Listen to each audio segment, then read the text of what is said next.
¡Ay! ¡Entre contadas! ¿Entre contadas? Entre contadas. Entre contadas. Entre contadas. Entre contadas. Entrevistas a narradoras y narradores. ¿Qué tal? Bienvenidas y bienvenidos a Entre Contadas, una sección de entrevistas de la Red de Narradoras México. El día de hoy tengo a un invitado, el cual quiero compartirles un poco de su biografía y ya él nos dará más detalles de toda su trayectoria. Él es Juan Carlos Jiménez. Nace en la Ciudad de México, es ilustrador, coeditor gráfico, tallerista y narrador. Estudió Ciencias de la Comunicación en la UAM Xochimilco e inicia en la narración oral en el año del 2015. Su formación en las artes escénicas ha sido en la Unidad de Vinculación Artística Tlatelolco con Marcela Romero, Clown con Paolo Becerra. También tomó un taller de impro con Bruno Salvador de Improtop, taller de impro con César Rincón, Romer y Punto y Antonio Sacruz. Como narrador y tallerista ha sido parte de los programas de la Dirección General de Publicaciones de Alas y Raíces, la Red de Faros de la Secretaría de Cultura, Regaladores de Palabras y Universo de Letras de la UNAM. Esto le ha permitido narrar historias y dirigir espectáculos escénicos y musicalizados en diferentes foros, primarias públicas y privadas, secundarias, bachilleres, universidades, en los museos de San Carlos, Museo del Caracol, Museo Franz Mayer, Antiguo Palacio del Arzobispado, MUNAL, Centro Cultural Los Pinos, Centro Cultural de la Secretaría de Hacienda y Crédito Público, y ha participado en diversas ferias del libro como Tehuantepec, Juchitán, Kiosco Morisco, Tonantzintla, Tlaxcala, Morelia, Uruapan, Oaxaca, Ciudad Juárez, Hidalgo, Museo de Antropología e Historia, Morelos, Félix, CENAR, en el Parque Bicentenario Chapultepec, Minería Jalapa, Orizaba,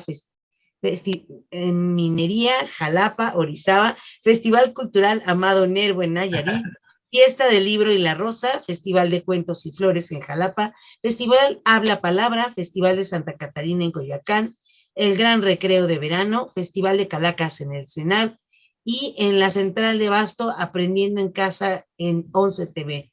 En el programa Regaladores de Palabras de la UNAM, Universo de Letras, Casa Morelos en Ecatepec, Centro Cultural en Agarro y Centro Cultural de España, IBI México, Péndulo de Polanco, San Ángel y Foro del Tejedor, Librería Salgari, UTA Niños, Cuentos Grandes para Calcetines Pequeños, Sembrarte, Centro Cultural en Agarro, Centro de las Artes Vivas, Centro de Tlalpan, Foro Tláhuac, Aragón, Oriente, Tepecalaostoc, Victoria, Arteagea, San Ángel Allende, programa de radio La Pandilla en el 710 de IMER, primer movimiento de radio de la UNAM, entre otros espacios, y forma parte de la Fonoteca de Cuentos.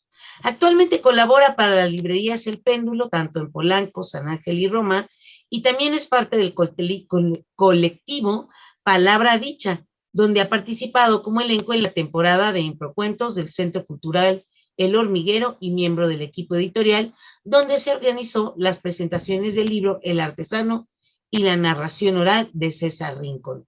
Y bueno, pues a grosso modo, damas y caballeros, este es Juan Carlos Jiménez, conocido también como el trailero intergaláctico. ¿Cómo estás, Juan Carlos? Muy bien, Penélope, pues muy contento de estar aquí en este, pues ya reconocido programa de entrevistas que pues no me lo pierdo por nada porque así esto me ha dado la oportunidad de escuchar, conocer a muchos colegas que admiro, a otros que apenas voy conociendo y bueno, se va haciendo un entramado bastante interesante.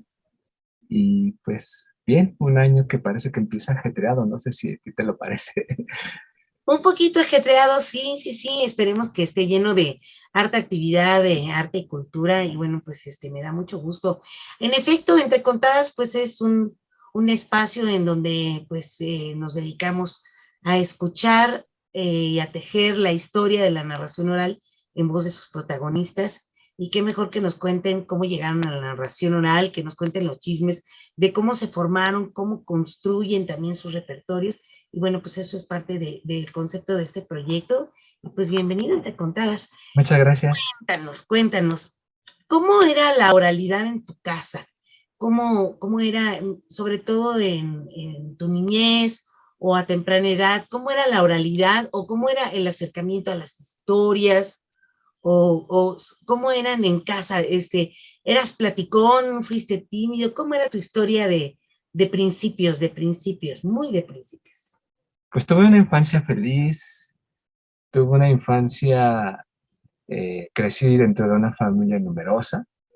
Soy el sexto de 8 hermanos y todos en casa pues tienen algo que de artístico, ¿no? Y sobre todo en la parte musical. Y gran parte de lo que somos o de lo que hacemos actualmente, porque no solamente yo, sino que incluso me he permitido invitar a mi familia a ser parte de las funciones que hemos estado llevando a cabo. Y creo que una de las cosas que nos llevó la oralidad a la casa fue la radio. La radio, porque mi mamá y mi papá todos los días desde las 5 de la mañana sintonizaban Radio Educación. Y ahí, bueno, pues conocimos pues, a grandes personajes, grandes programas, Emilio Bergenchi, Radio Sí, y había mucha radio infantil, participativa además. Y yo, aunque era como el más tímido de mis hermanos, cuando se trataba de participar, que lanzaban una pregunta o que había que decir algún chiste o había que decir algo a través del teléfono para participar en cabina de radio, yo el primero que alzaba la mano. Y ahí salía mi alter ego, ahí salía lo platicón, pero en realidad fui un niño callado, fui un niño un tanto introvertido, pero porque, no sé, siento que ya desde entonces yo ya estaba, eh, pues ya me estaba formando u formando, pues con los libros que había, los libros que yo leía, recuerdo, que eran los libros que iban dejando mis hermanos. A nosotros nunca nos compraron libros personalizados, libros que yo le dijera a mi papá que quiero ese libro, porque aparte, pues veníamos de una familia de obreros y 8 hijos, pues no alcanzaba pues, para tener libros personalizados. Pero mi hermana, que fue siempre también una gran lectora, pues me iba heredando sus libros. Y si no los heredaba, pues yo los tomaba prestados y ya no los regresaba. Y recuerdo que el primer libro así, digamos, tabique que, que leí fue Caballo de Troya, después 100 años de soledad, los clásicos que había en casa que te dejaban en el bachiller y mi hermana iba perdón, mi hermana iba en el CCH Oriente, en su época rojilla, en su época donde había maestros que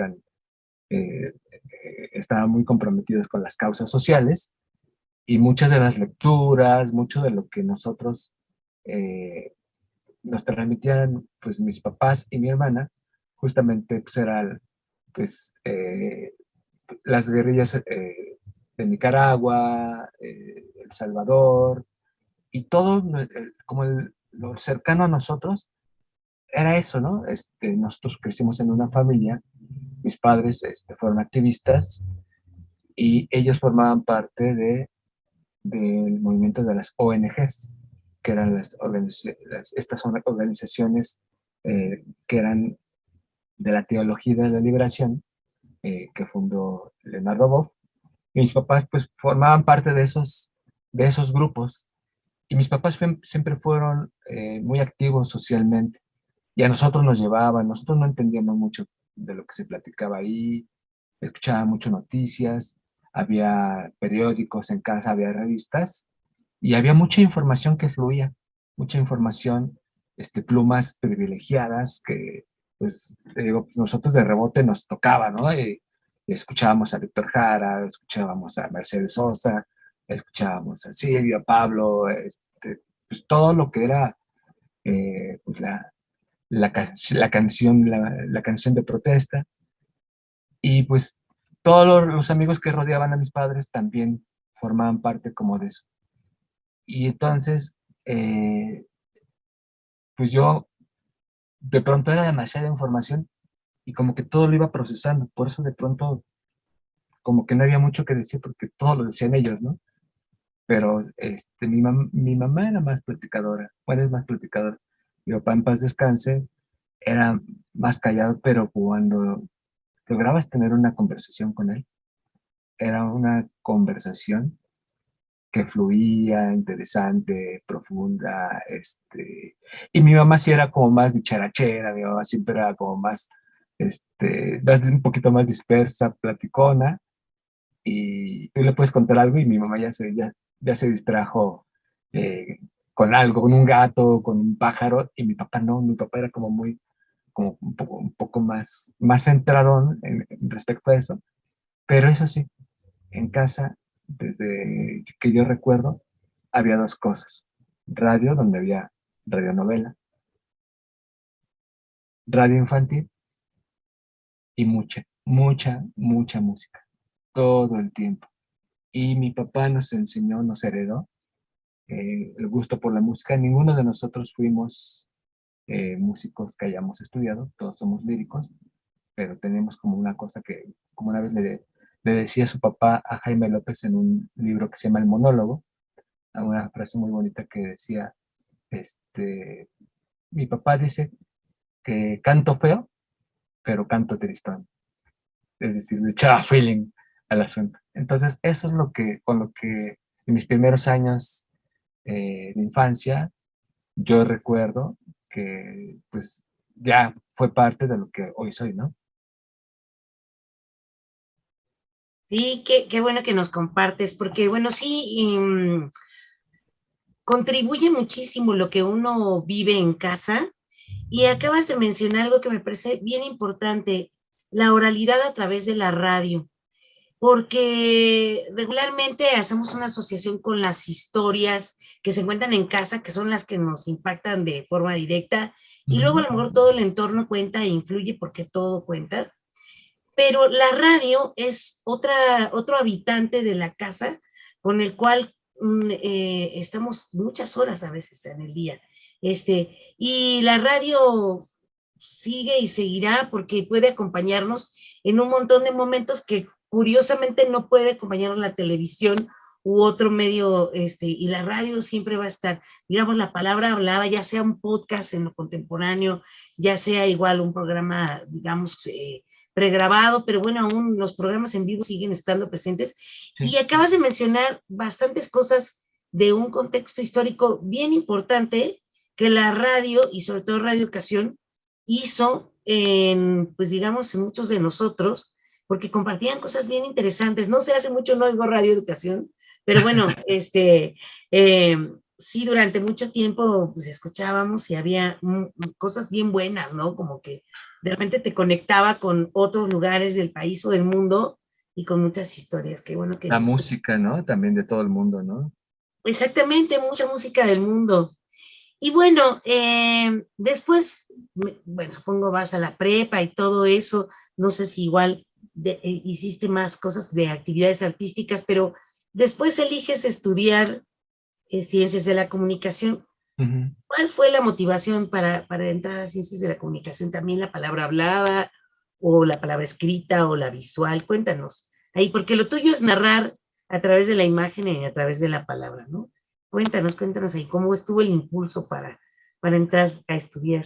Antes de llegar a comunicación, hay una parte también que el otro día reflexionaba y platicaba con alguien, que fue mi primer encuentro con los niños. Y ahí descubrí esta vocación, ¿no? De tener como este contacto empático, conectar con las emociones con los chicos. Como te decía yo, mi hermana también fue activista, ella estuvo como brigadista en Nicaragua y formaba parte de un grupo juvenil de un sacerdote jesuita. que pues de algún modo pues también nos fue como nuestro guía espiritual y guía del activismo. Y resulta que cuando yo lo conozco me impactó mucho, porque todo lo que se escuchaba en la radio, todo lo que platicaban mis papás, él te lo, como que, como tenía un trabajo en el que él era formador, entonces un día mi hermana me invita a un retiro espiritual, yo no sabía qué era eso, voy, tenía yo 12 años, y estaba yo rodeado ya de chicos, pues, toda la mayoría, o sea, todos mayores de edad. Y, y a la hora de las charlas, de las conferencias, había, pues de pronto, cosas que yo ya podía decir porque yo ya las había aprendido en casa. Entonces sorprendían de que, o sea, porque un preadolescente de 12 años sabe de política, porque un preadolescente sabe, escucha a Víctor Jara, porque, y entonces, para mí era muy natural, porque pues todo eso yo lo adquirí de una manera pues, muy natural, y me invita, después César me invita pues, a una semana vocacional que le llamaban, a un seminario. Me encantó. O sea, yo llegué ahí, vi chavos de mi edad, con los mismos intereses, con las mismas inquietudes, con los mismos despertares, con las mismas, la misma generación. Y entonces fue mi primera vez que yo salgo de casa, a los 15 años. O sea, como quien dice, me independicé y no, porque bueno, estaba recluido, ahora yo puedo decir que estaba recluido, eh, en un lugar en donde aprendí un montón de cosas y que lo agradezco mucho porque ahí aprendí música, ahí aprendí a dibujar, ahí aprendí la disciplina. Todos los días pues teníamos que levantarnos temprano y teníamos horarios para todo, ¿no? Cosa que pues en la vida real no sucede. Y más para los que nos dedicamos al freelance, que pues nosotros vamos organizando nuestros tiempos, ¿no? Pero ahí todo tenía un horario, todo tenía una meta, todo tenía objetivos. Y entonces los sábados nos mandaban a los pueblos, porque estábamos en Chalco, y nos mandaban a los pueblos de los alrededores a darles catecismo a los niños, ¿no? El seminarista. Y entonces, les voy a confesar algo, que espero que no me estén escuchando, mis formadores. Yo nunca les di catecismo a los niños. Yo, cuando iba, me ponía a jugar con ellos y a contarles cuentos. Y me descubrí como un adulto niño que pues a mis 15, 16 años podía tener paciencia con los chiquititos y poder jugar y ponerme a su nivel y poder conectar, ¿no? Desde la parte de la amistad, en una relación más horizontal. eh, y fue para mí digo, en ese momento no lo hice consciente, por supuesto, pero ya a la distancia digo, claro, esa fue mi primera experiencia con las infancias. Y después, más adelante, pues que ya, yo estuve 4 años ahí y estudié filosofía y nos mandaban ya después a misiones, pues a Campeche, a la sierra, sí, a lugares recónditos. Y entonces ya mi encuentro no solamente era con niños, mi encuentro también en la oralidad era también con personas de todas las edades. Entonces, pues esto, ¿no? De hacer comunidad. Entonces ahí mi maestra de, de redacción, ella fue la que provocó que yo estudiara comunicación, porque cuando yo le pregunté que qué había estudiado, me dijo, yo estudié comunicación en la UAM Xochimilco. Le digo, ¿y a qué se dedica alguien que estudia comunicación? Si yo hago guiones para radio. Yo dije, yo quiero hacer eso. Lo que yo había vivido era mi sueño, ¿no? Así, un día estar ahí o haciendo guiones, o haciendo música, o haciendo locución, o produciendo algún programa. Y entonces eso provocó en mí que yo estudiara comunicación en la UAM Xochimilco. Interesante, porque de repente siento que no tomamos en cuenta el poder que tienen los guiones de radio, porque creemos que, bueno, una parte a lo mejor esté guionada y otra no, probablemente sea una escaleta nada más y hay una libertad para que los conductores, pero hay mucho guión de radio y el guión de radio, pues es obviamente narrativa también escrita y narrativa oral y desata la imaginación activa y un montón de procesos que, como decíamos hace rato, nos acompañan. Y entonces ese fue tu motor para estudiar comunicación. ¿Y qué pasa después que estudias comunicación? Y cuéntanos, ¿por dónde te lleva la vida en la radio? O en lo que Pues 6 años estuve produciendo radio. Estuve primero en una estación que se llama Cambio 1440. Y fue todo un reto porque cuando llegamos a esa estación, fue una estación que era grupera. Y yo llegué para aprender, ¿no? Recién salido de la universidad, te quieres comer el mundo y te invitan a colaborar en tu primera estación de radio, en tu primer proyecto profesional. Y dices, wow, radio. Pero pues sí me desanimé cuando vi que era de música grupera y aún así, créeme que le agarré saborcito, pero a la semana pasó algo extraordinario. Resulta que nos dijeron, esta estación va a cambiar de formato y va a ser una estación de programas de corte hablado, oralidad. Entonces, el reto era llenar una barra programática con 7 programas diarios en vivo y los 7 había que producirlos. Entonces, quienes hemos hecho radio, quienes alguna vez hemos producido por lo menos un programa, sabemos el trabajar que es, pues la parte de coordinar invitados, reuniones preparatorias para los ejes temáticos del programa, la planeación, hacer los guiones, grabar las cápsulas, acordar con los invitados, llamarles, tal, que estén todo a tiempo. Entonces era una adrenalina o sea, era como estar en un periódico de 7 periódicos cerrando en vivo en tiempo real y que sabías que, o sea, nosotros todavía nos tocó la etapa de la radio análoga. Ahora pues con lo digital pues todo es tecnología, pero de ahí era carreta abierta, editábamos y entonces todo lo guardamos en unos cartuchos y recuerdo que ya estábamos así a 30 segundos de entrar al aire y apenas estaban terminando de la grabación y hacíamos una cadena, ¿no? Nos íbamos pasando el cartucho y cuando entrábamos a tiempo siempre. Entonces esa experiencia de la radio en vivo, de la radio con equivocaciones, por supuesto, y de la radio en donde pues hubo pues una experiencia así pues vital, ¿no? Así de lo que yo había vivido cuando era niño y después estar del otro lado, para mí era fascinante.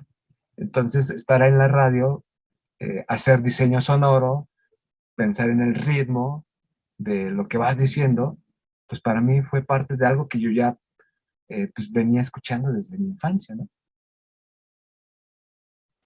Sí, fíjate que ahorita que dices de la edición, regularmente pensamos más en los contenidos y la voz, pero atrás, en la producción, en la postproducción hay un montón de trabajo, en la preproducción también, porque hay que conseguir mucho material. Y ahorita, como le decías, una radio con errores, una radio en vivo, una radio que se hace en el momento, y que bueno, ahora la tecnología, pues creo que ha facilitado un montón de cosas, pero antes esa magia era muy artesanal, muy análoga, muy manual y bien interesante. ¿Y de qué eran los programas? ¿Por dónde iba más o menos? ¿O qué Pues es lo que... había por así que de carne, chile, mole y pozole. Y me acuerdo, porque hace rato estaba yo actualizando mi currículum, y entonces me acuerdo que el primer programa era La noticia y usted, porque usted hace la noticia. Me acuerdo de los eslogans. Después había un programa que se llamaba Con la ley en la mano, era un programa de asesoría jurídica. Después venía un programa chacotero, muy divertido, muy para señoras que se dedicaban será más de casa y acompañarlas en sus quehaceres, que se llama El Baúl de las Canicas. Y ahí teníamos cápsulas o secciones que se llamaban No manches, y eran tips para desmanchar la ropa. Y entonces eran como muy exitosos porque pues nosotros veníamos, todos nosotros los que estábamos haciendo esa radio, veníamos de barrios populares. Entonces pudimos, ¿no? Democratizar esas radios. Muchas veces nos dieron jalones de oreja, tal, porque además era como, todos nosotros habíamos crecido con Radio Alicia y habíamos crecido con Radioactivo y habíamos crecido con Rock 101. Entonces teníamos esta onda de que queríamos hacer una estación en AM sonando así fresca, ¿no? Como Los Cuernos de la Luna, como todo, estos grandes locutores que dieron pues esas experiencias radiofónicas.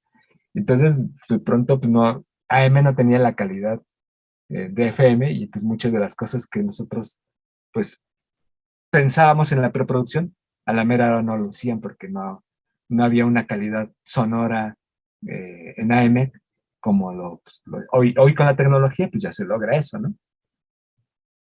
Y después del el Baúl de las Canicas, había un taxi reportero que era el Mofles, y seguía un programa que se llamaba Los Secretos de la Botica. Eran, pues, recetas para salud y belleza para las mujeres. Después, en medio del espectáculo, era un programa pues, sobre el mundo del espectáculo. Después seguía la noticia y usted, porque usted hace la noticia, la emisión ya vespertina, y cerrábamos con un programa que todos nosotros adorábamos, que era La Butaca 1530.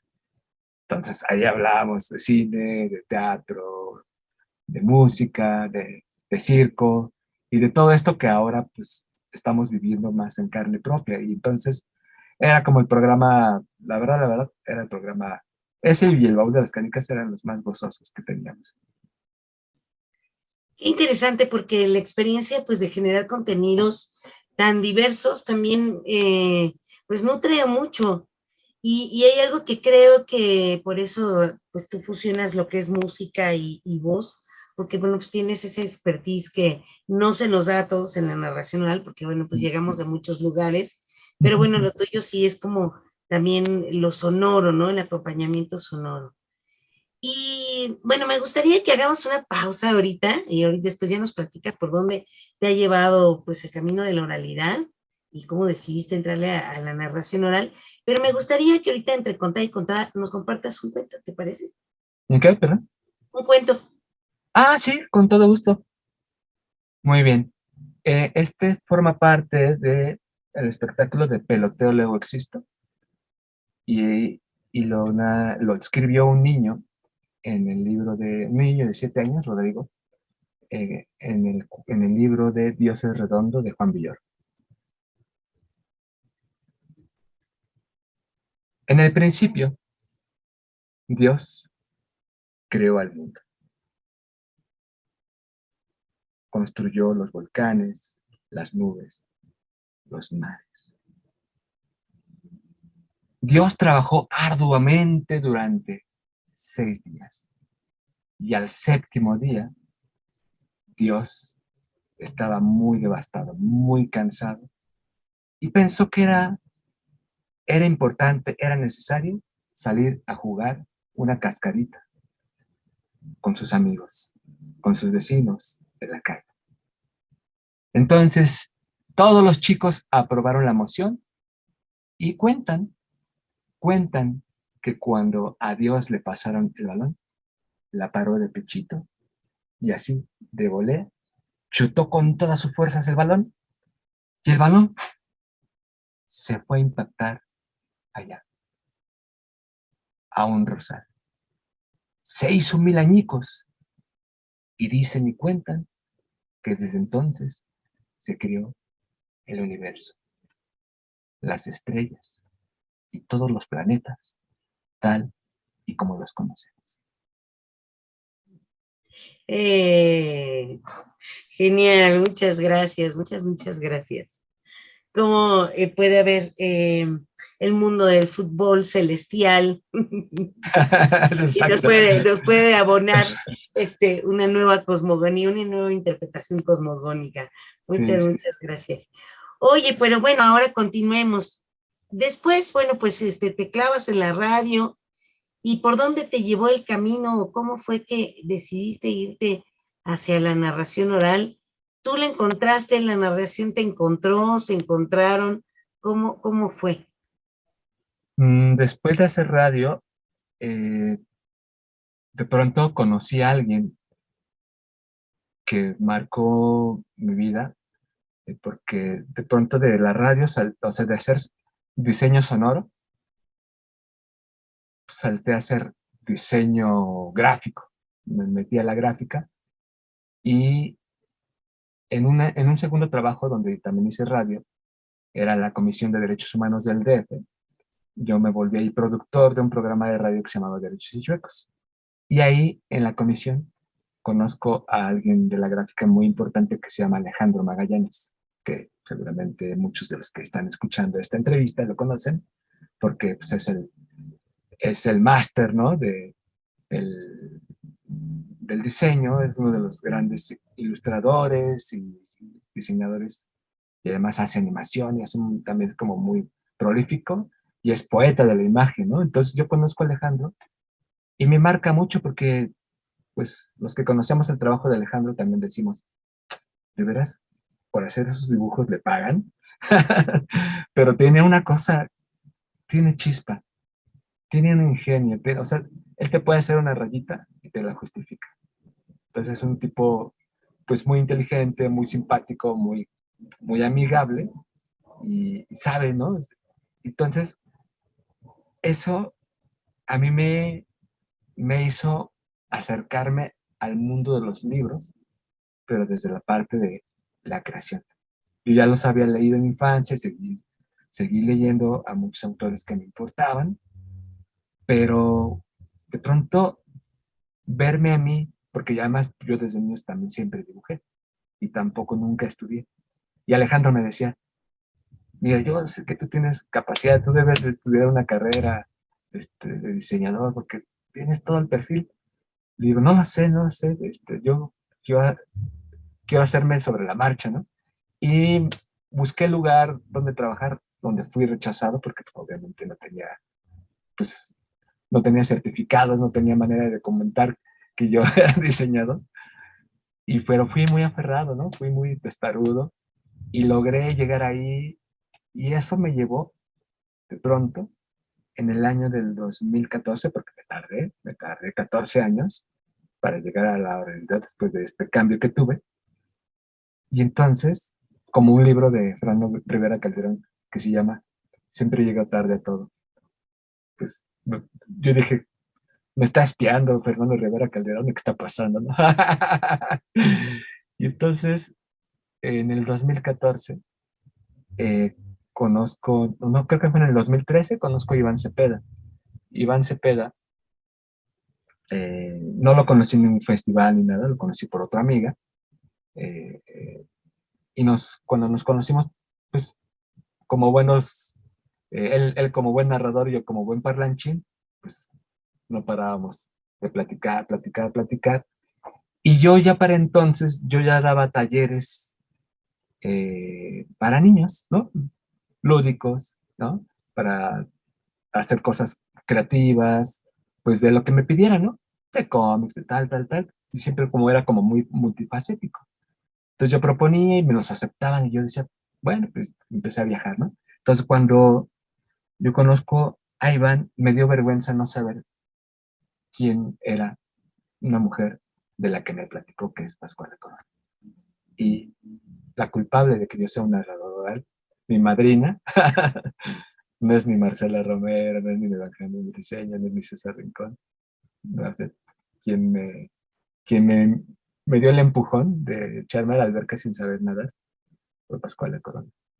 Porque en el 2014 le hicimos, te conté esa historia alguna vez que nos conocimos, hicimos Sí, un libro, sí, y compártela al público, me parece bien interesante porque pues bueno, los hallazgos de la historia, y bueno, pues la publicación también.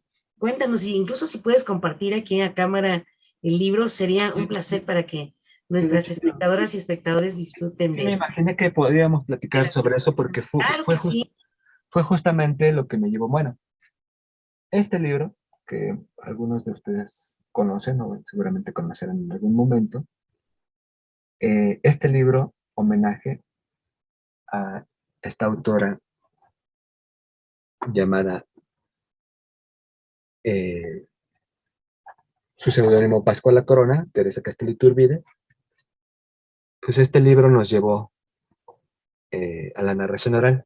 Y también fue como un accidente, porque este libro, cuando se hizo, este es un libro totalmente artesanal que se hizo, se imprimió en serigrafía, está ilustrado por niños, porque la intención de hacer este libro homenaje a esta autora era regresarle a Pascuala Corona, pues, un poco de lo mucho que ella le había dejado a las infancias, que eran estas historias truculentas, estas historias nada Disney, ¿no? Estas historias oscuras, fuertes, rudas, pero al final de cuentas como historias de la oralidad. Muchos de estos cuentos de Pascuala Corona eran cuentos que contaban nanas en Pátzcuaro, nanas europeas que cuidaban pues, a los niños en Pátzcuaro, y ahí los niños pues escuchaban estas historias. Bueno, pues Pascuala Corona empieza a, a replicar primero oralmente y después ya editorialmente estas historias, pero le mete ahora sí que su sello personal, que fue tropicalizar estas historias en un lenguaje muy de Pascuala Corona, de una época. Y entonces, cuando yo estaba imprimiendo este libro en el taller de 75 grados del maestro Arturo Negrete, ahí estaba un director de una feria del libro, Zoid Pastrana, en paz descanse, y me dice Arturo, el impresor, oye, ¿por qué no le dices a Zoid que te invita a la feria del libro de Tehuantepec para que presentes el libro? No, no, es más, yo te lo voy a presentar. Y entonces nos presentan y Arturo se le ocurre decirle a Zoid, mira, él es Juan Carlos Jiménez y es un extraordinario cuentacuentos. Yo jamás en mi vida había contado una historia de manera profesional. La había hecho con los niños de la catequesis, pero nunca lo había hecho pues consciente, ¿no? Y preparándome, informándome. Y cuando me volteé a ver, me dice, ¿en serio eres cuentacuentos? Estoy buscando un cuentacuentos bueno para llevármelo a Oaxaca. Y yo con toda pues como buen narrador mentiroso, le dije, y de los mejores. ¿No? Así con esa soberbia, y de los mejores. Y entonces faltaban 4 meses para esa presentación, y pues busqué dónde formarme, y llegué a la UBA con Marcela Romero. Entonces me preparé, fue una presentación eh, divertida, y pues con mucho nervio, con accidentes que también ocurrieron ese día de mi debut, pero pues la culpable de que yo esté en estos momentos, incluso en esta entrevista, es esta hermosa señora Pascuala Corona, que pues tropicalizó esta historia que se llama El Pozo de los Ratones, y que nosotros hace 14 años, pues 12 niños se animaron a redibujar esta historia. Qué bonito proyecto, oye, qué bonito. Además, pues se fusiona justamente la narrativa escrita y la narrativa visual. Y lo decías tú, y empatizo un montón, porque desde niña me gustaba estar con los niños. Y me refiero a que yo era un poquito más grande y yo buscaba. Y bueno, pues crecí en una escuela, pero de todas maneras siempre busco la niñez. es el lugar en donde mejor me siento entre chavitas y chavitos, y bueno, creo que te pasa a ti lo mismo, por eso tallereas un montón, porque las niñas y los niños ofrecen pues un montón de cosas paralelas a la historia en sí. Es Sí, como otras metacomunicaciones y otros lenguajes que pueden dar una interpretación distinta a lo que nosotros hayamos visto, ¿no? sí, es que nosotros ya como adultos ya tenemos muchos bloqueos y justo el niño no. O sea, el niño puede ser de pronto inseguro, pero se va a atrever. Sí, Recuerda, definitivamente. recuerdo mucho, perdón, recuerdo mucho de un niño que participó en este libro y que todo el tiempo estaba en la negación de, es que yo no sé qué dibujar, es que yo no voy a dibujar, es que no sé qué, tal, tal, tal. Y como que no quería estar, ¿no? O sea, se sentía que él como que lo habían obligado sus papás, como ocurre muchas veces en este tipo de actividades, que los papás están muy interesados y el niño así ya casi, casi lo llevan de curso de verano, que dice, papá, yo quiero vacaciones, yo no quiero estar en un curso de verano, yo quiero descansar y despertarme hasta tarde, ¿no? Y así parece que este niño tenía todo ese perfil. Al final fue un niño súper participativo, súper lindo, súper cariñoso, y al final fue el primero que dijo, al final del taller, los voy a extrañar, yo no sé qué voy a hacer sin ustedes, mi vida no va a tener sentido. Y ahora me quiero imaginar, porque estos niños deben de tener 19, 20, 21, 22 años, no sé, pero estoy seguro que esta experiencia les dejó una huella profunda.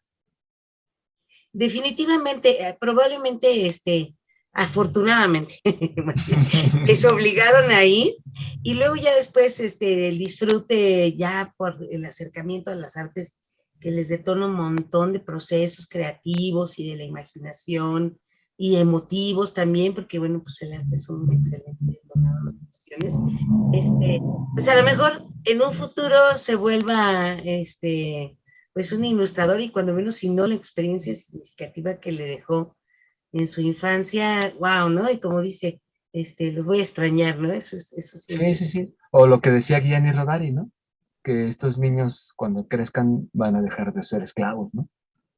Sí, definitivamente, porque hay opciones para elegir, para decidir, para explorar otras cosas, porque el arte no solamente es para ser artistas. Yo frecuentemente les digo, si toman un taller y no es porque quieran ser artistas, es no porque la experiencia misma de hacer algo creativo les permite otras cosas en su cotidiano, ¿no? No importa la Ujú. edad, ¿eh? Eso es lo que, bueno, nos dediquemos nosotros mayormente a las infancias, pero no importa la edad, si se acerca las abuelas o se acerca el señor que regularmente está en su trabajo muy cotidiano y entra a un taller y le permite eso, no ser esclavo de mil cosas, ¿no? Como lo parafraseas de Gianni Rodari.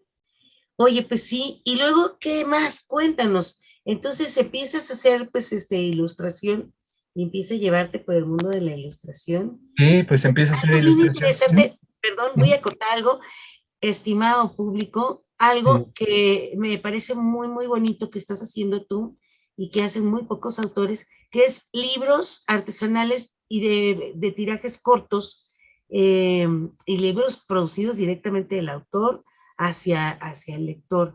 Y esto también me gustaría que tú platicaras por ahí, porque muy poquitas personas producen libros y los hacen circular y eso, bueno, es una pieza única o un tiraje muy cortito que cuesta producir y que además, bueno, pues ahora ha cambiado la tecnología, pero de todas maneras es una pieza completamente artesanal. Cuéntanos, Sí. cuéntanos por ahí. Pues mira, justo cuando conozco a a varios artistas que pasaban por el taller de 75 grados, tengo que contextualizar un poco 75 grados y por qué la importancia. 75 grados es un taller de impresión de un tipo que no tiene sangre en las venas, tiene el pantón en las venas. Y es, de verdad, Arturo Negrete no solamente es un buen impresor, es un visionario. Es una persona que rescató la serigrafía. La serigrafía estaba con toda esta tecnología, con esto de incluso ya hay, el DTF es una serigrafía digital, y de verdad sigue no habiendo comparación. A lo mejor en este libro no luce tanto, ¿no? Pero esto, por ejemplo, está impreso sobre tela. Esto es un encuadernado japonés.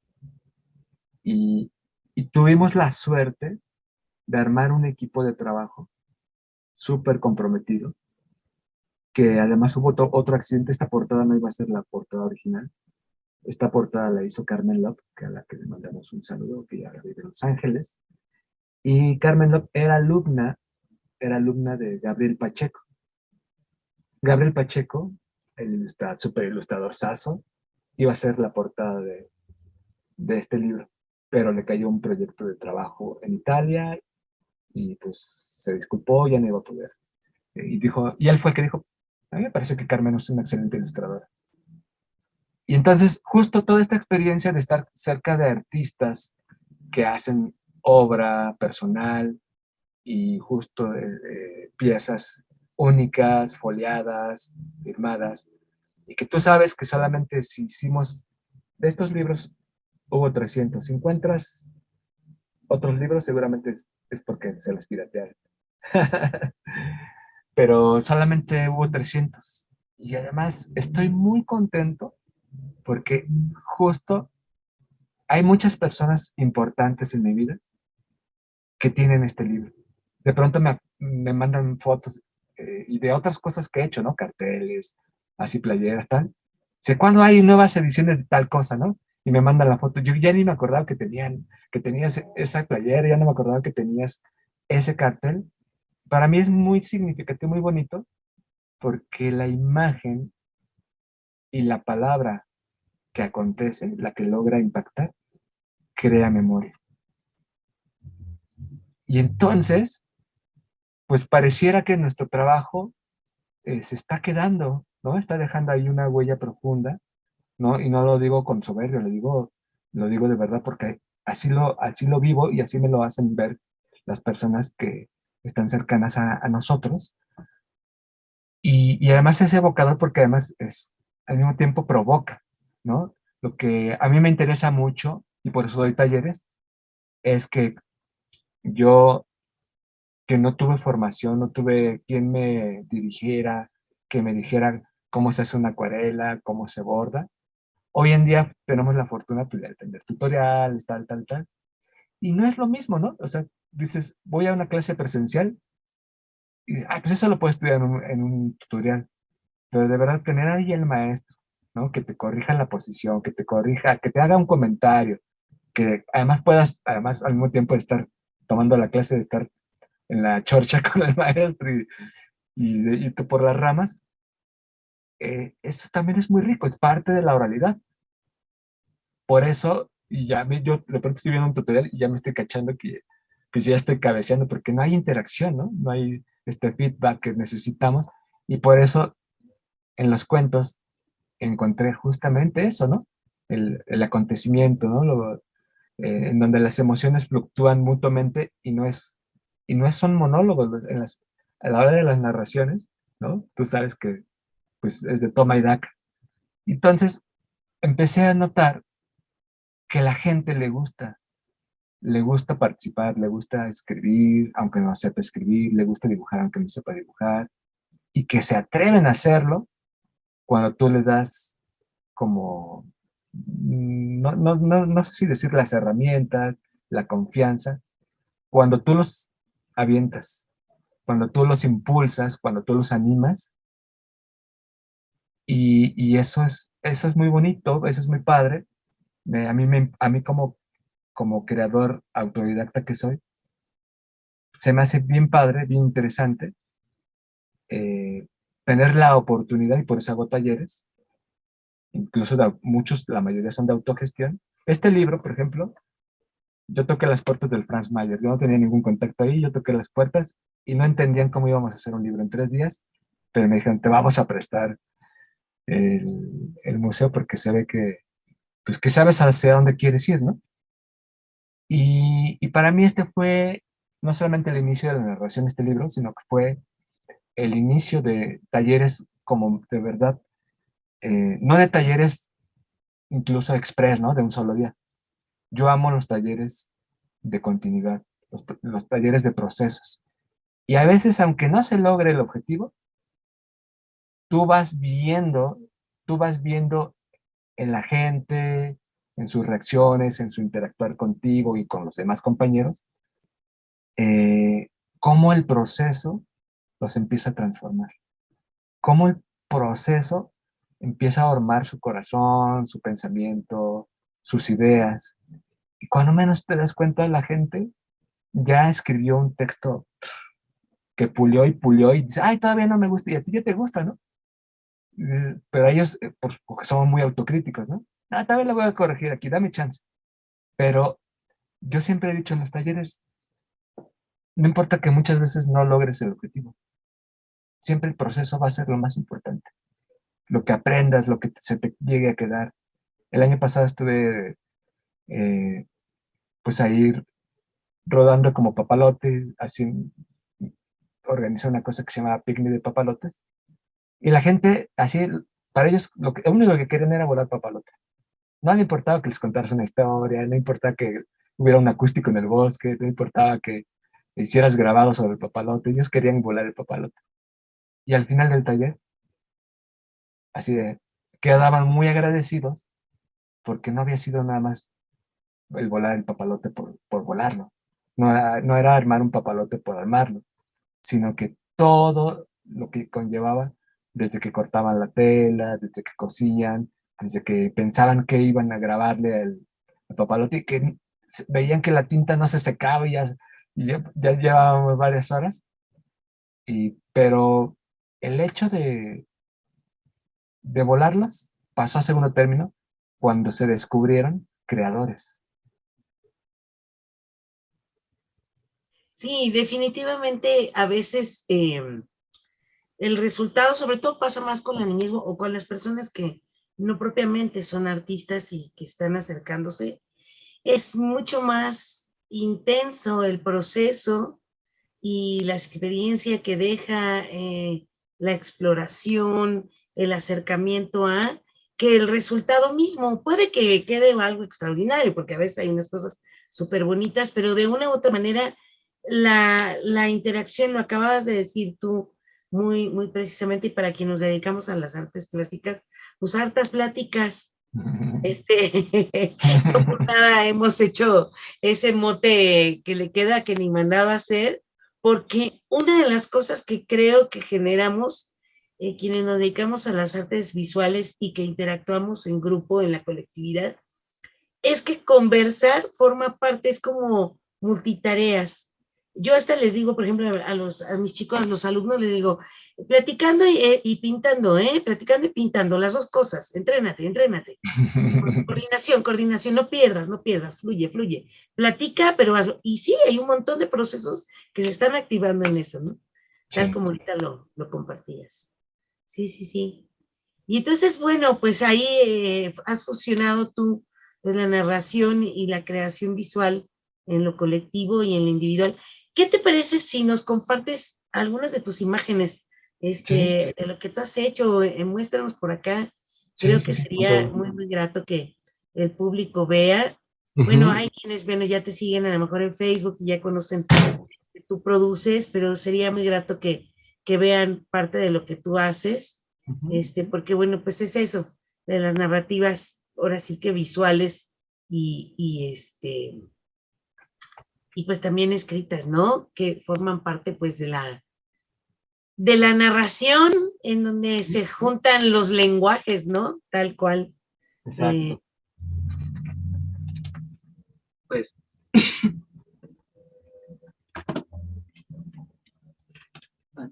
debí haberte lo dicho antes, pero bueno, eso. damas y caballeros, esto es así. Estamos aquí como en un pedacito de tu intimidad y en Sí. donde tú realizas tus Bueno, cosas. muchos tienen este regalo.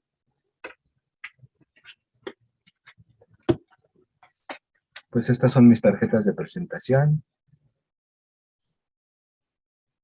que traen una frase, que a muchos gusta, que dice, me rento para ilustrar libros bonitos. Y pues el tema de los libros es algo que me gusta mucho. El primer libro ya así profesional, por encargo que me pidieron hacer, formó incluso, dos de sus ilustraciones formaron parte como el 25 aniversario de ilustración en México, ¿no? Tuve esa fortuna de que seleccionaran dos imágenes de este libro, que les voy a presentar, El arte de lastimar y otros placeres, de una querida amiga que se llama Dora González. Este libro se presentó en Minería, y les voy a mostrar la otra ilustración que quedó seleccionada en la exposición. Está muy chiquita, pero bueno, aquí se va a alcanzar, espero que se alcance a ver.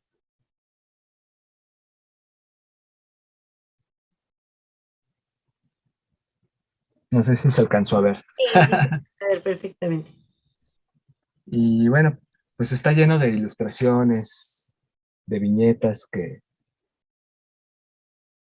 me fueron dando el texto. Yo le había prometido a la autora que le iba a hacer solamente unas 3 viñetas y terminaron siendo como 16 porque sí daba, ¿no? Sí daba el texto para, para dar más, ¿no? Cositas Ah, así como estas viñetitas.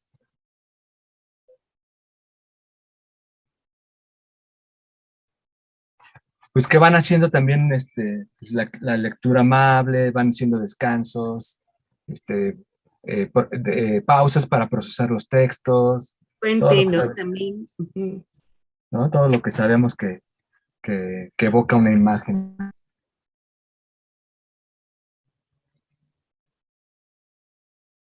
Este fue el primer libro, digamos, a manera profesional que me encargan.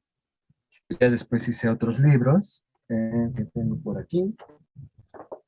Este lo hice para la UACN, me gusta mucho esta portada, de una autora que se llama Leti Romero. Y bueno, sí tengo mis influencias, ¿no? Tengo pues, un montón de ilustradores. Este cartel que se ve al fondo, pues es de Alejandro Magallanes, y pues siempre me gustó mucho su técnica muy desenfadada, muy análoga, ¿no? Y Muy entonces naif, eso, ¿no? ¿no? También. Sí, Ujú. entonces yo trato de que también mi trabajo, pues sea mano, ¿no? Sea manita, ¿no? Este tipo de cosas. Este es ya un libro que se hizo en un curso de verano, donde participamos tres creadores que provocamos en una semana, jugamos a hacer una editorial con los niños, y desde entonces, desde que hice el libro de Pascuala Corona, tengo un taller que se llama Juguemos a hacer un libro. Y eso, ¿no? Ya desde que antepones la palabra juego, liberas un montón de tensiones, ¿no? No es obligatorio, es lúdico, es placentero. Y entonces escribir, dibujar, no es por encargo, es por el gusto de hacerlo y porque pues tenemos detonantes que puede ser la música, puede ser un cuento, puede ser un poema.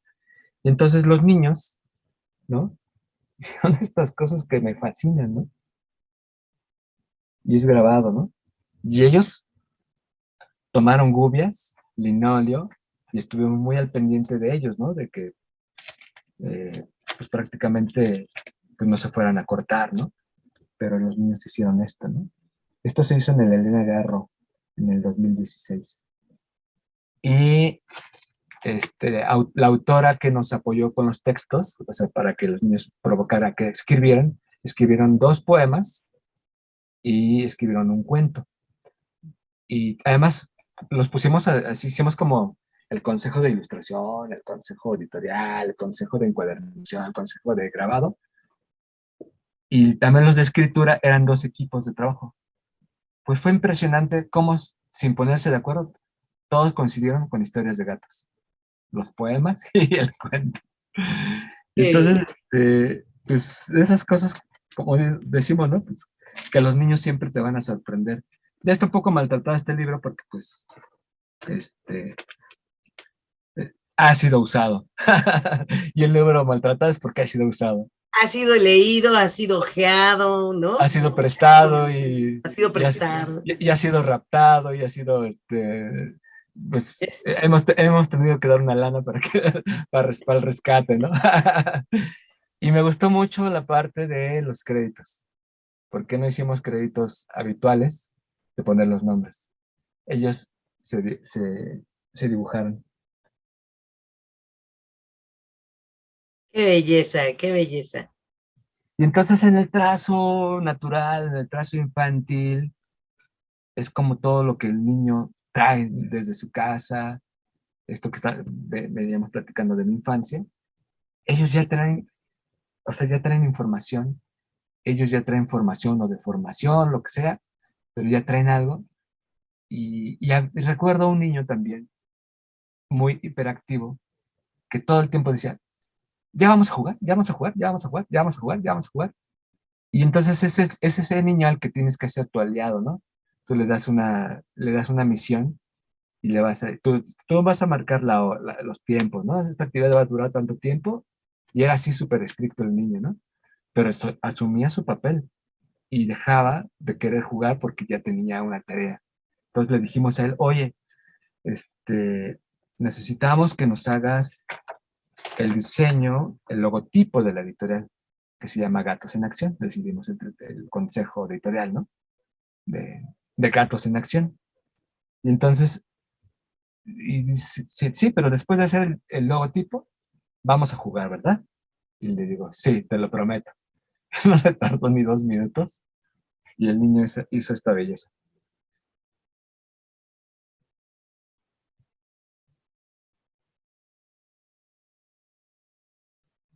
Qué bonito, qué bonito. Y entonces, ese descubrir a la gente que tiene cosas que contar con imágenes, con palabras, y que además ellos sean como los que plasmen, y ellos sean los que encuadernen, y ellos sean los que corten, y ellos sean los que usen las gubias, nada de minimizar, no, eres niño, te vas a cortar, ¿no? Aquí va a haber un accidente. No, a los niños les decíamos, tenemos que ser muy cuidadosos, obviamente los vamos a estar supervisando, y cuando alguien se atore, siempre va a haber un adulto cerca de ustedes que los va a apoyar, pero si podemos no intervenir, queremos que ustedes asuman su responsabilidad. Y fueron niños súper responsables. Y también la gente que coordinaba en ese tiempo, direccionaba la Elena Garro también, muy acertadamente. Tuvimos ahí a alguien que de primeros auxilios, ¿no? En caso de que hubiese pasado algo, afortunadamente no pasó, pero ahí estaba, ¿no? Por cualquier cosa, porque pues, sabemos que pues, un accidente sin adultos puede ocurrir, pues, más con niños, ¿no? Con instrumentos punzocortantes, pero eso, ¿no? Para mí es muy importante confiar en un niño que pueda hacer las cosas, ¿no? Y no decir, a ver, ya, quítate, ¿no? Es muy común, ¿no? Yo lo hago porque tú eres lento, porque tú te vas a lastimar. Y entonces vas volviendo, pues, al niño inseguro, ¿no? Que no es capaz de hacer algo. Entonces, eso de permitir hacer las cosas que te den. Yo viví mucho, ¿no? De niño así con mis tíos y eso, donde no nos pelaban en las reuniones, donde nos sentíamos así, pues, pues aislados o descartados. Y entonces dije, yo no quiero que si algún día llego a ser papá o llego a dar taller, bueno, no pensaba en eso, pero ahora que doy talleres, pues no quiero ser ese adulto que no confíe en el niño, ¿no? Entonces, confío en el niño o en los públicos que pueden crear, ¿no? El último taller que dimos en el Centro Cultural de la Secretaría de Hacienda, hicimos este libro y decirles que aquí hay mucho de oralidad. Y este libro nació justamente de cuentos tradicionales. Entonces jugamos a hacer conjuros. Y entonces decidimos entre todos ponerle un título que es este. A ver si lo alcanzan a leer.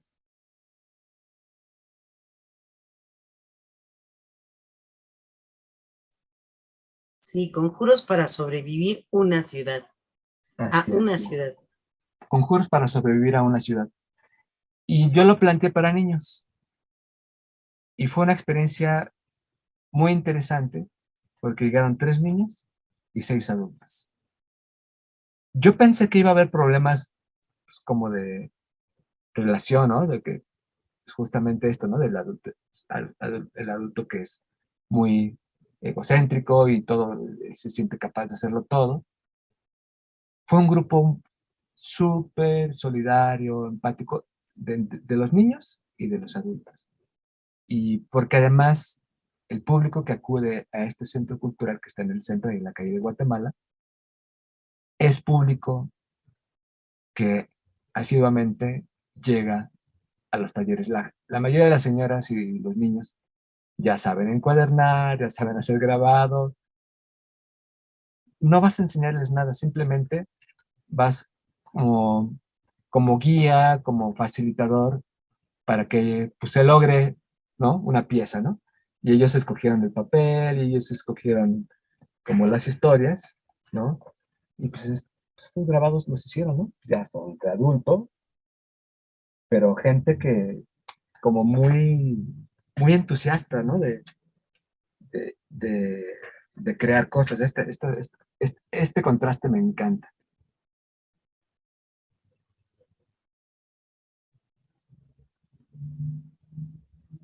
Y este ya es el tercer libro que hacemos en talleres de Juguemos a hacer un libro juntas.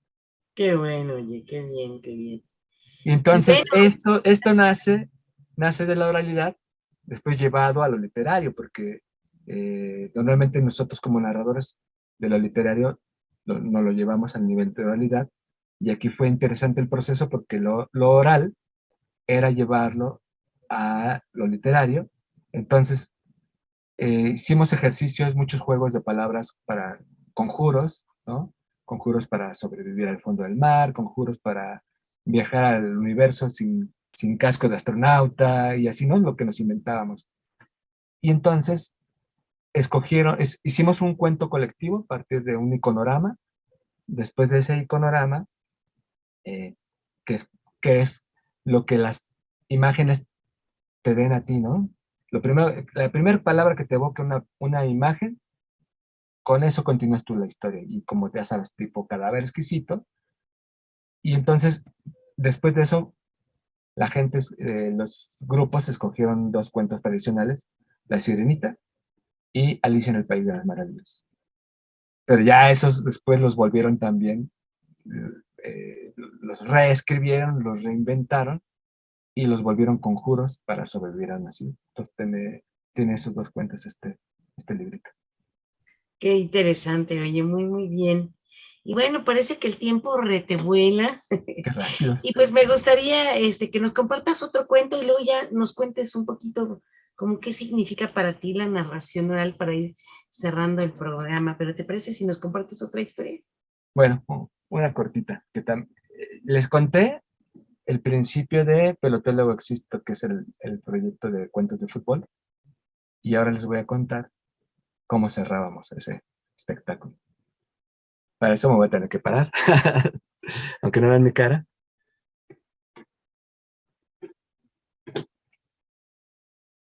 Todo, todo comenzó como un juego y terminó como un balón. ¡Qué belleza!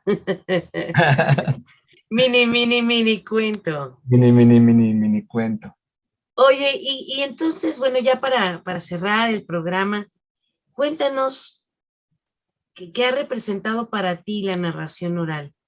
Entre todas estas cosas que te dedicas a la narración, ¿qué ha representado? ¿Qué te ha dejado? Bueno, me imagino un montón de cosas, porque bueno, Sí, pues te has clavado de lleno en estos casi 10 años que ya vas a ir para los 10 años. en mayo. Cuéntanos, qué te ha dejado, cuál es lo que más dices, esto es lo que me ha enloquecido. Pues en la narración he juntado todas las artes que me han acompañado en la vida. Las historias, lo sonoro, la ilustración, eh, el humor. Y cuando de pronto pues, leo libros o reviso textos de concepto, ¿no? O teóricos, donde hablan de la narración o los cuentos para fomentar valores. De pronto ahí digo, ahí me retiro tantito y digo, a ver, mm, yo no soy muy de un cuento que tiene que dejar una moraleja, un aprendizaje. Para mí la narración es un gozo. Y por eso me gusta mucho el nombre del taller de Marcela Romero, el gozo de contar historias. Entonces, para mí ha representado un gozo compartido, porque goza quien narra y goza quien escucha. Y a mí la narración me ha permitido estos encuentros frontales, estos encuentros cara a cara, estos encuentros abrazables, estos encuentros donde te miras a los ojos. El otro día platicaba con un amigo que decía que la primera vez que vio a Aldo Méndez narrar, te miraba así, a los ojos directamente. Y eso muchas personas, ni en la vida real, ni muchos narradores, no miramos a los ojos a las personas. Y desde la mirada, puedes abrazar, con la mirada puedes tocarlo, con la mirada puedes sentir al otro. Porque en los ojos es un reflejo del alma. Y entonces cuando tú conectas las miradas, siento yo que ahí hay un acontecimiento, que ahí hay un abrazo, que ahí hay una, pues un momento incluso como de intimidad, ¿no? Aunque puedas contar a mucha gente, tú sabes que estás conectando con cada persona y que además cada persona está conectando desde su nivel de concentración, desde su nivel emocional, y habrá quien procese rápido y habrá quien... Y justamente pensando en esa parte, para mí la narración también tiene que ver algo como, es como una partitura musical, en donde puedes ir creciendo, ¿no? Vas empezando desde abajo, matizadito, de pronto pues, eh, entra toda la orquesta, entra el momento de- del conflicto, del cuento, en donde pues, tienes a todos en un filo de la butaca, así, expectantes de qué va a pasar, y es como una oportunidad que te das a ti mismo de encontrarte y de saberte que tienes algo que va a hacer feliz al otro. Entonces, la narración que acontece en tiempo real, que acontece en vivo, es, es un diálogo, no es un monólogo. Por eso me gusta tanto la narración, porque voy al teatro, vas al ballet, vas a un concierto y no hay tanta conexión, ¿no? Con el público, no hay tanto eh, toma y daca, y en la narración sí.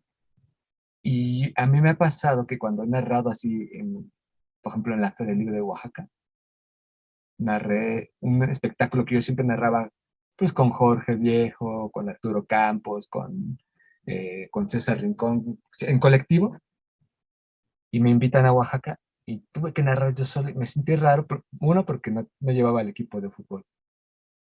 Dos, porque por primera vez no estaba narrando en un foro de narración, estaba yo en un estadio, era un graderío.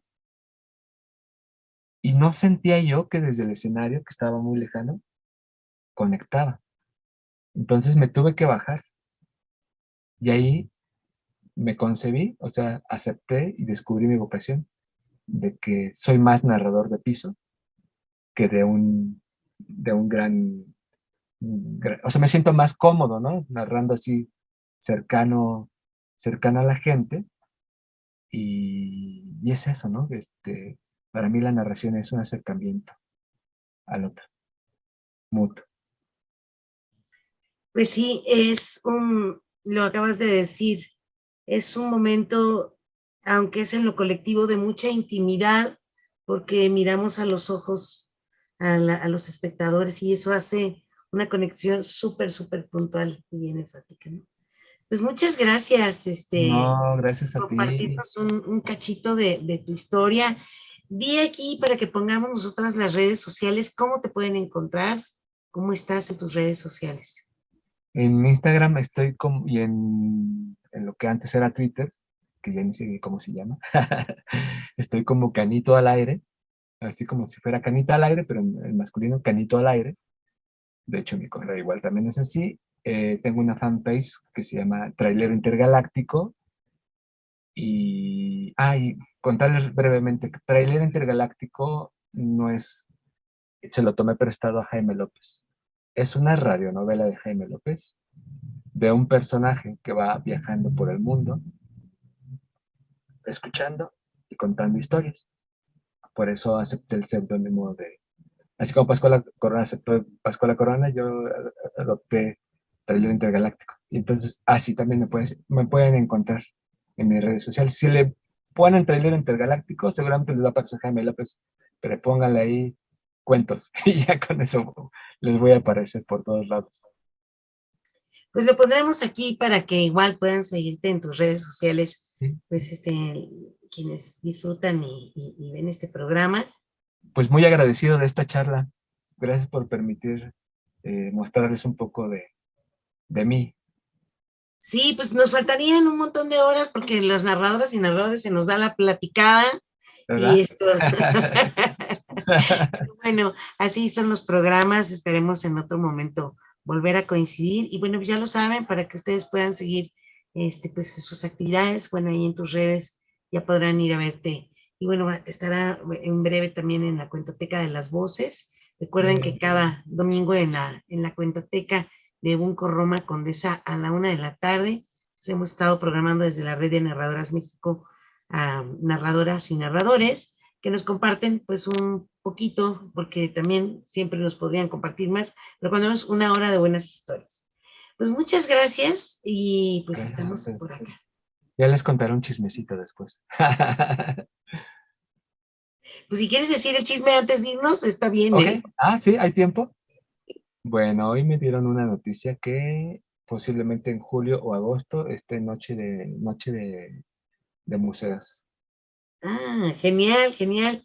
Pues bueno, ya te estaremos ahí siguiendo en las redes para Ujú. que pues te Y vayan a uno ver o al más, hay uno péndulo. más.